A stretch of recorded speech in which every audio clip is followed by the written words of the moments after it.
নিজের ভোগ করা হয় না, পুরোটাই বাকি থাকে অন্যের জন্য। আর যারা সহজে সহজে পেয়ে যায়, ওরা আবার অধিকাংশ কদরই বুঝে না। এই বাপে এত কষ্ট করে তারে এনে দিল, তার দরকার ছিল বাপের কষ্টটা বুঝবে এবং এটার কদর করবে না। ও মাগনা পেলে কদর করে না, বরং তখন এমন ভাবে এটা নষ্ট করে, এ পাওয়াটা উল্টা পেরেশানি হয় বাপের জন্য। কত বুড়া বাপ শেষ জীবনে লাঞ্ছিত হতে হয় এই সন্তানরা সম্পদ পেয়ে বেপরোয়া হয়ে যাওয়ার জন্য। আল্লাহ হেফাজত করুন। তো কিয়ামতের দিনকে বিচার দিন এজন্য বলে যে দুনিয়া পাওয়ার জায়গা না, করার জায়গা। আর হাসরের ময়দান করার জায়গা না, পাওয়ার জায়গা। তখন কইলে লাভ নাই। যখন মালাকুল মউত সামনে আসে, কোনো বেঈমান থাকে না, কোন নাস্তিক থাকে না। আজরাইল সামনে চলে আসলে সবার বুঝে ধরে, সবার। কিন্তু ওই সময়ের বুঝে আর কোনো কাজ হয় না। সময় যখন চলে যায়, ফেরাউন কালেমা পড়ে। ফেরাউন কালেমা পড়ে নাই, একেবারে সুন্দরভাবে কালেমা পড়েছে। এই কালেমাটা যদি আর মোটামুটি আধা ঘন্টা আগেও পড়তো, ওর কিন্তু বহুত কাজ হয়ে যেত। তো সময় যখন চলে যায়, তখন বুঝে আর কোনো লাভ হয় না। তো মুনাফিকরা বুঝবে, একটু নজর দাও, একটু সোহবত দাও। আরে পাগল, এই নজরটা দুনিয়ায় নীতি, এই সোহবতটা দুনিয়ায় নীতি। আর নজরের অবশ্যই দাম আছে, স্পর্শের অবশ্যই দাম আছে। আমি শুধু দুইটা হাদিস স্মরণ করি। আল্লাহ রাসূলের কাছে প্রথম যখন আনুষ্ঠানিক ওহী আসলো হেরা গুহার মাঝে, জিবরিল আমিন এসে বলছেন পড়েন, ইকরা। আল্লাহ রাসূল বলছেন আমি তো পড়তে জানি না, মা আনা বিকারিন। জিবরিল আমিন নবীজিকে ধরে সিনার সঙ্গে সিনা লাগালো, এমন জোরে এক চাপ দিল। আল্লাহ রাসূল বলেন, বুখারীর হাদিস, হাত্তা বালাগা মিন্নিল জুহদা, মনে হচ্ছিল জানি বের হয়ে যাবে, সর্বোচ্চ কষ্ট হয়েছিল। এরপর আবার ছেড়ে দিয়ে বললেন পরে চাপ একটা দেওয়া শেষ। তো ফেরেশতার চাপ, জিনের চাপ খাইলে তো আপনার খুঁজে পাওয়া যাবে না।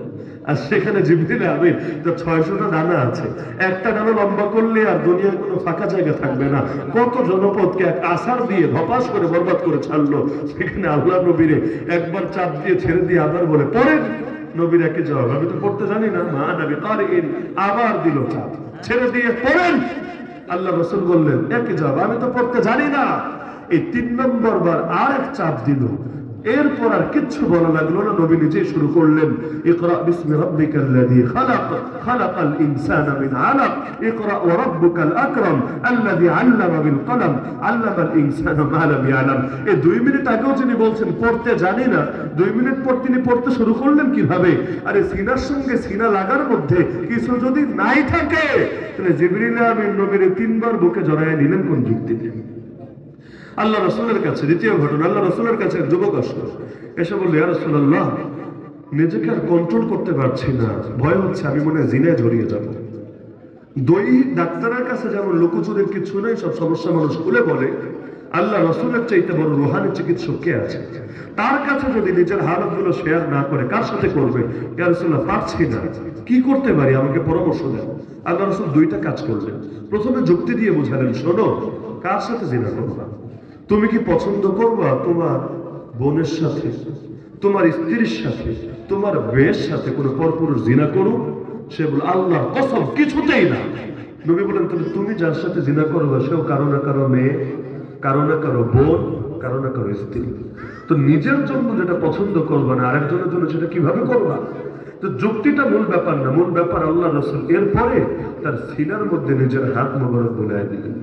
কি যে ছিল নবীজির হাতে, সেই সাহাবী বলেন বুড়া বয়সে গিয়ে, যে ওই দিনের পর থেকে আল্লাহ আমার ভেতর থেকে জিনার খেয়াল এমন ভাবে বের করেছে, জিনার চিন্তা করা তো দূরের কথা, জীবনে কোনোদিন কোন নারীর উপরে কুদৃষ্টিও পড়েনি, এমনকি কুদৃষ্টি করার কল্পনাও আসে নাই।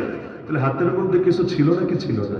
আরো ঘটনা শুনে ক্লিয়ার হবে। চোখ, আমি আপনাকে দেখছি, আপনি আমাকে দেখছেন, কিন্তু 1 মাইল দূরে কি হচ্ছে তা দেখতে পাচ্ছি না। ওমর রাদিয়াল্লাহু আনহু একদিন মদিনার মসজিদে দাঁড়িয়ে খুতবা দিচ্ছেন। এমন সময় হঠাৎ করে চিৎকার করে উঠলেন, ইয়া সারিয়া আল জাবাল, হে সারিয়া পাহাড়। সবাই অবাক, কারে ডাকে? সারিয়া এক ব্যক্তির নাম, যিনি যুদ্ধের কমান্ডার। যুদ্ধ চলছে এখান থেকে বহু মাইল দূরে, ওমর রাদিয়াল্লাহু আনহু নিজে বাহিনী পাঠিয়েছে, তিনি আছেন মদিনার মসজিদে, যুদ্ধ হচ্ছে বহু বহু বহু দূরে, কিন্তু এখান থেকে সারিয়াকে ডাক দিয়ে বলছে, কমান্ডার সারিয়া, পাহাড় পাহাড় পাহাড়। মুসল্লিদের তো মাথায় ধরে না কাহিনী, খুতবার মধ্যে আবার এই কথা বলে কেন? খুতবার মধ্যে তো মানুষ দুনিয়াবি কথাই বলে না, সেখানে আবার এই কমান্ড দিচ্ছে কিসের জন্য? কিন্তু যেহেতু ওমর রাদিয়াল্লাহু আনহু করছেন, কেউ কোনো প্রশ্ন তুললো না, কোনো কথা বললো না, চুপ থাকলো। ওই বাহিনী যখন যুদ্ধ শেষে ফিরে আসলো, সবাই জিজ্ঞাসা করলো, তোমাদেরকে কোনো অলৌকিক কিছু ঘটেছে? বললো, আরে বিরাট ব্যাপার ঘটেছে। আমরা তো আরেকটু হলে শত্রুর ঘেরাওয়ে পড়ে যাচ্ছিলাম, আর একবার ঘেরাওয়ের মধ্যে পড়লে আর জান নিয়ে ফিরে আসা লাগতো না।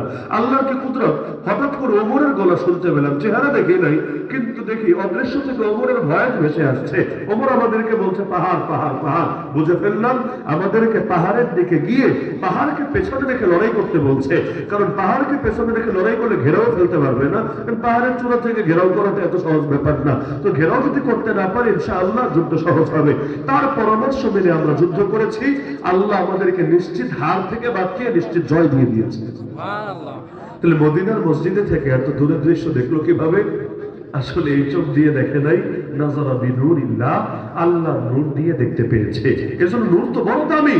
আল্লাহ রাসূল আল্লাহর কাছে দোয়া করতেন, আমি করি না, আপনি করেন না, এই দোয়ারে আমরা জরুরি মনে করি না। আল্লাহ রাসূল দোয়া করতেন, আল্লাহুম্মা জাআল ফি কলবি নূরা ওয়া ফি বাসারি নূরা ওয়া ফি সামঈ নূরা ওয়া আন ইয়ামিনি নূরা ওয়া আন ইয়াসারি নূরা ওয়া ফাওকি নূরা ওয়া তাহতি নূরা ওয়া আমামি নূরা ওয়া খালফি নূরা ওয়া জাআলনি নূরা। হে আল্লাহ, আমার কলবে নূর দেন, আমার দৃষ্টি শক্তিতে নূর দেন, আমার শ্রবণ শক্তিতে নূর দেন, আমার ডানে নূর দেন, আমার বামে নূর দেন, আমার উপরে নূর দেন, আমার নিচে নূর দেন, আমার সামনে নূর দেন, আমার পেছনে নূর দেন, আমার জন্য নূর দেন, ওয়াজআলনি নূরা, আমাকে নূর বানায় দেন।